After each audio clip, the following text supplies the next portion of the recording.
Let's try and explain to you what has gone on here from we can explain. Simon Love back with us. So there's been a vote to readmit Moira Deeming into the party room. That has not got up. So Moira Deeming room not back in the party room. No. But the clincher here is, Simon, that the party room was absolutely split and John Pesutto was the decisive vote here. So he didn't want her back in the party.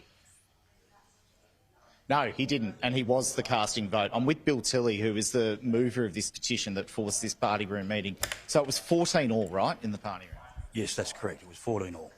So what happens in that instance? John Pesutto then gets up and says... there was some constitutional matters that were discussed and debated very quickly.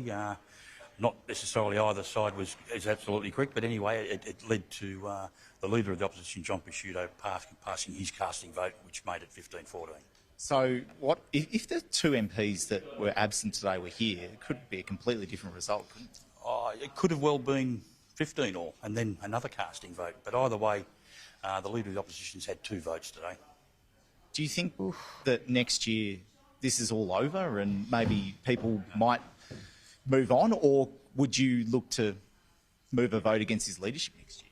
Look, there was one question and one question only today, and that's the motion that I put to the parliamentary party room.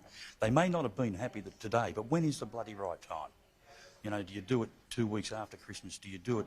I mean, there is business of the house here, and the people that are really hurting out there are the people that live, work and raise their family in Victoria. We need to work for them, not looking at our navel gazing and trying to sort our own bloody problems out.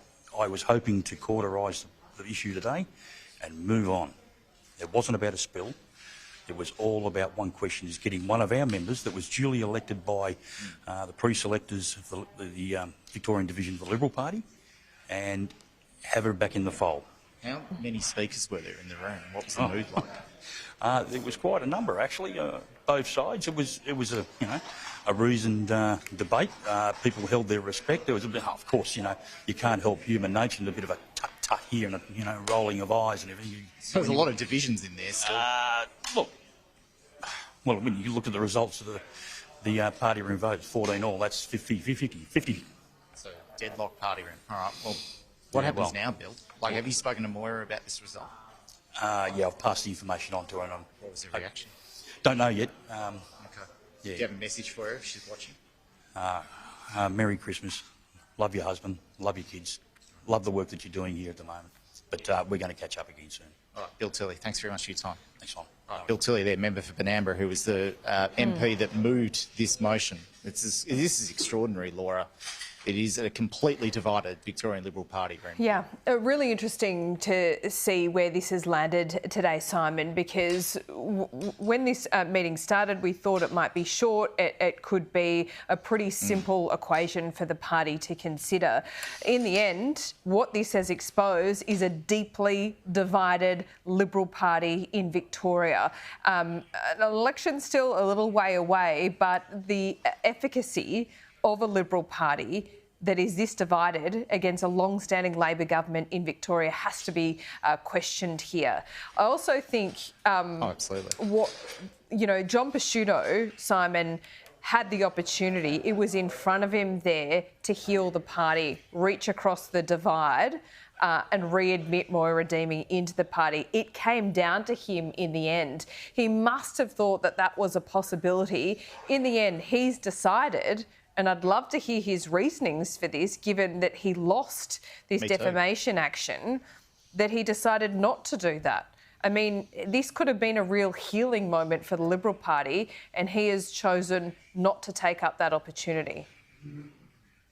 He's remained headstrong, essentially, in his opinion that Moira Deeming shouldn't be in this party room, despite a federal court judge ruling that the basis on which she was expelled was not factual, was potentially defamatory as well, and it's extraordinary. I mean, the Labor government will completely exploit this over the summer break into the new year. They'll be able to go out and say that the state opposition in Victoria is, or at least the Liberals are, completely divided. And I dare say upstairs the Nationals won't be too happy with this too, that it ultimately destabilises whether There might be questions about the coalition agreement too, given the division within the party room.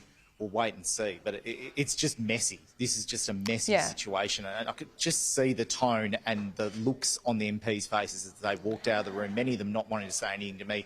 One of them whispered, yet not ideal at all. No, that's right. Simon, and just to underscore this, because if you're not from Victoria, it's really worth kind of going over the issues here.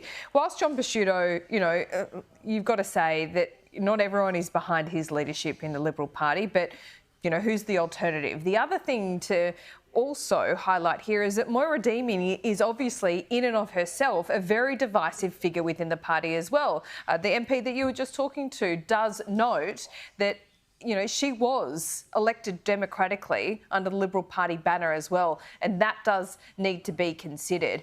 But where we are at this time of year, voters hate this because it's navel-gazing. It's a Liberal Party talking about themselves rather than what matters to families.